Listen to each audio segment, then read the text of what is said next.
Welcome, everyone, to Relationship Cake and Ice Cream 2021. Thank you for listening, being here, supporting me, supporting my topic. Today, I want to talk about toxic love. Toxic love. Everybody know about toxic love. If you haven't had a toxic love relationship, you know someone who did. You've witnessed it. You heard about it. Toxic love. How many of you woke up in 2021 in the same toxic love relationship you should have left in 2020? Now that's the real question. This toxic love affair that you having. Some of you in marriages that's toxic. Some of you been in that toxic relationship longer than you should have been. You know it's toxic, but you feel trapped. You don't know how to get away from it. You don't know how to let go. You don't know how to choose you. You're so busy worrying about what's going to happen to so-and-so when you finally choose you that you're still tied up in that toxic relationship. Well, let's talk about what a toxic relationship may look like for some. Okay, toxicity can look like abuse, all kind of abuse. Verbal, emotional, physical, mental abuse, sexual. Let's not leave that out. Plenty of people in relationships, they having sex when they don't even feel like having sex because they left the relationship emotionally a long time ago. Their body is still there, but emotionally they absent. That's some of the toxicity. Toxicity may look like somebody cheating on you, you know it, but you choose to argue about it and allow it to occur over and over and over again. That's your willingness to accept that, to accept anything, to feel loved or not alone, or to feel wanted. Cheating. That's some more of the toxicity. Arguing about anything. It could be money. It could be what you're going to eat for dinner. But you're constantly in a battle. Constantly you pulling, tugging, struggling, trying to make the relationship work, trying to keep the relationship afloat, trying to keep it from sinking under. Toxic love. Some more toxicity may look like you working yourself to death, paying all the bills, making sure that cable is on, your cell phones are working, while your partner, who you begging to help you, is sitting on the couch all day playing games, talking to his friends on that cell phone you pay for every month. Okay, that's some more toxicity while you begging for help. That's a choice. For those of you who've been following me for a while, you know that my motto is your life, your choice. That's what it is. It's your life, your choice. You choose to be stuck. I know it doesn't feel like you're choosing to be stuck in that toxic relationship, but it's not feeding your soul. It's not doing anything to better you. It's not doing anything to uplift you, encourage you, make you feel good about yourself. It's toxic, and you choose it day in, day out, year after year, month after month. You choose it. Letting go of a toxic love is as easy as choosing you. Deciding today that I'm not going to deal with this anymore. I'm going to let go. Okay, ultimatums don't work. You can go over there. You can tell your partner, your husband, your lover, whoever. You can tell them what you want. Tell them, oh, if this not right, that's not right. If you don't change, if you don't do this, if you don't do that, I'm going to have to end this relationship. That's not going to work. Okay? It's not going to work because they've already made their choice. They made their choice when they set their ass down there and watch you work yourself to death.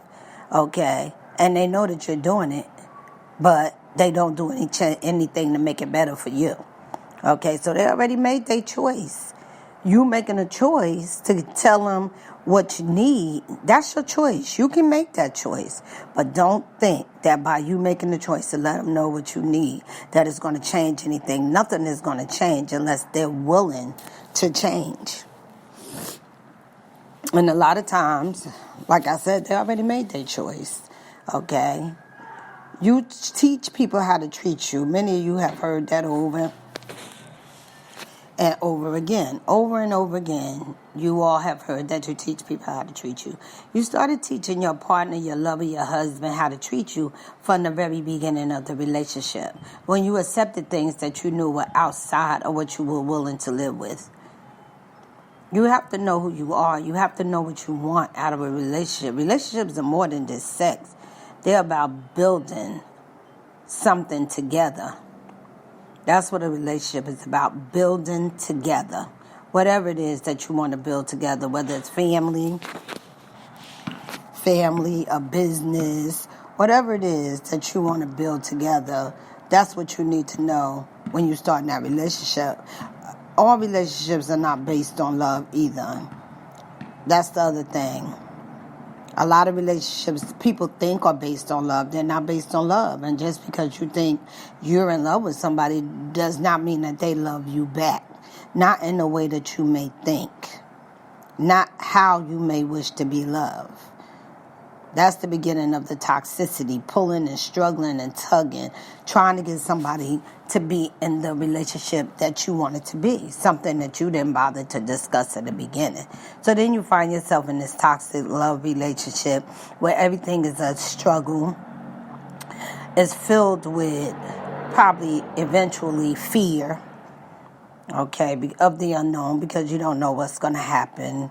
It's filled with hate many times. That person that you started out loving in the beginning, you wound up hating and whatnot because they cannot be the person you want them to be. Toxicity is the unraveling of many relationships. When it no longer feeds your spirit, it no longer feels good to you. You're no longer happy to come home. You're no longer even able to answer a question or ask it without feeling some kind of way about it. Toxicity. Sometimes you stay in a relationship so long. It's comfortable, but it's not really a relationship anymore. It's a business. You come home, you do what you need to do. You go to bed, you get up the next day, you go back, and you do the same thing all over again. But you don't have any feelings left. I know for a woman, many women stay in relationships, they don't have any feelings left anymore for that man. But they'll stay in it for the sake of the kids, the sake of appearances, the family and friends. It's a lot of reasons that they stay in a toxic relationship. But it's not because it's feeding their soul, not at all, because they lost their soul a long time ago. So the question I started out with is, how many of you woke up in 2021 in the same toxic relationship? How many of you gave up a long time ago and speaking to your partner about what you need? Because choosing you is about what you need. And your partner has a right to tell you what they need also. And the compromise is meeting on middle ground, meeting somewhere in the middle that you two both can live with. Toxicity is a virus. It's not going to go away. It's just going to continue to get worse and worse. Both people get more and more bitter. This is what these bitter divorces are made of. Two people that stayed together so long that they got so much bullshit to put in a bowl that when it come time for the divorce, they reaching up getting all that bullshit they've been holding inside all the time. They've been angry about for years and years and years, but they continue to be in that relationship and allow that bowl to fill up with the bullshit. Okay? There's nothing wrong with choosing you. Choosing you is not a selfish thing. Choosing you is a matter of survival. Being in a toxic relationship can take a physical and mental toll on you.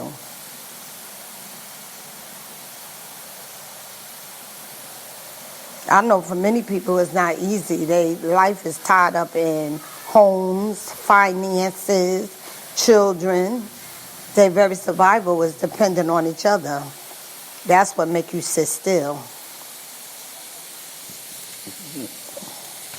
And that's what should make you move. Your survival should make you move. Make you want to get up. Make you want to change things. If you want to be in a relationship, you want to be in a loving relationship. One that feeds your spirit and your mind. Why waste your life being in a toxic relationship? One that brings you nothing but pain and misery. You don't have to live that life. But the beginning of changing that toxicity can be something like getting you a piece of paper and writing down who you are and what you need. That could be the beginning of changing that toxicity. Write down the pros and cons of your life right now. What are the pros in being in that relationship? What's the cons of being in that relationship? Then write down what would it take for you to get out of that relationship if it's not something that you and your partner can work on together. Write down what do you need to have in place to get out of that relationship. You want to write that down because you need to know where to start building you a life outside of that toxic relationship. And what some people do, I think, is so detrimental to their well-being is they jump out of one relationship into another. Don't do that for yourself. Don't do that. Be self-sufficient. Build your own. Build on you. Build on what you have to offer. Build on what you can learn. Build on what you can get. Okay, what you need. You have to build on that before you go and get yourself in another relationship. A lot of times it's just loneliness of feeling outside of what people in this society consider the norm. We stay in these toxic relationships. We don't know how to walk away. We don't know how to let go. Sometimes we've been in there so long, we don't know how to walk away. We so used to this. We become complacent. It's comfortable. He's paying the bills. It's comfort. But while he's paying it, he's talking all type of nonsense to you. Okay? You could get used to that. Not having to do anything, but he's still taking care of home. Toxic. Now, if he's taking care of home and taking care of you, that feels different. It won't feel toxic. If he's doing it because he want to do it. If he's doing it out of obligation, that's different than doing it because he wants to do it. Okay? Are you taking care of him? You working, you take care of all the bills and everything, and you doing that because you want to do it, because it works for you. That's different than doing it because you have to. Because when you're begging somebody to give you some help, they don't. That's different. That's not the kind of relationship that can survive. Not happily. It can survive miserably.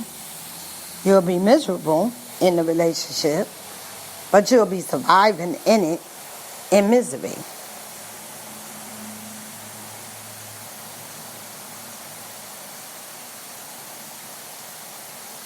Toxic relationships destroy people. They destroy families with it. You destroy yourself. You become a shell of who you are. You might not even recognize yourself anymore. That's why it's important to, when you get ready to evaluate a change, you need to evaluate who you are. What allowed you to want to deal with that toxic relationship in the first place? Like I said, it could have been a simple matter of survival. Not knowing what to do so that you could stand on your own 2 feet and get out of it. It could have been you didn't want to be alone. It could have been you didn't want the children to be without their parent. Whatever it is, you need to know who you are and know what you want out of this life. So I'm rooting for you. If you woke up in 2021 in a toxic relationship,